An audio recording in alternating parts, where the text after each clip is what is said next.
ইরানের সর্বোচ্চ নেতা আয়াতুল্লাহ আলী খামেনি নিহত হওয়ার পর দেশটির ভবিষ্যৎ নেতৃত্ব নিয়ে শুরু হয়েছে তীব্র জল্পনা। পরবর্তী উত্তরসূরি নির্বাচনে দফায় দফায় বৈঠক করছে অ্যাসেম্বলি অফ এক্সপার্টস। শোনা যাচ্ছে দৌড়ে সবচেয়ে এগিয়ে খামেনির পুত্র মোস্তফা খামেনি। তবে এই নির্বাচন কি কেবল ধারাবাহিকতা নাকি নতুন কোনো সংকটে ইঙ্গিত? বিস্তারিত নাইম আহমেদের ডেস্ক রিপোর্টে। বিশ্বের নানা প্রান্ত থেকে রেমিটেন্স লেনদেনে নগদ নিয়ে এলো হার না মানা হার অফার। সর্বনিম্ন 10,000 টাকার রেমিটেন্স নগদে পাঠালে স্বর্ণের হার জেতার সুযোগ।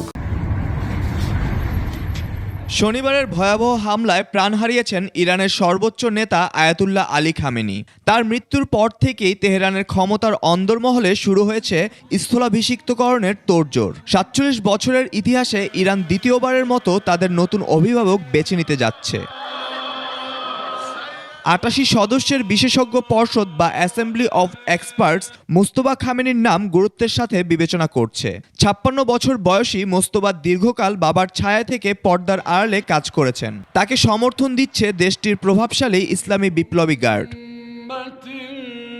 তবে এই পথ মোটেও মসৃণ নয়। মঙ্গলবার বিশেষজ্ঞ পর্ষদ যখন বৈঠকে বসেছিল ঠিক তখনই শিয়াদের শক্তিকেন্দ্র কোম শহরে হামলা চালায় ইসরায়েল। হামলার সময় ভবনটি খালি থাকলেও এটি পর্ষদ সদস্যদের মধ্যে আতঙ্ক তৈরি করেছে। বিশ্লেষকরা বলছেন মোস্তফাকে নেতা ঘোষণা করা হলে তিনিও সরাসরি ইসরায়েল ও যুক্তরাষ্ট্রের প্রধান নিশানায় পরিণত হতে পারেন।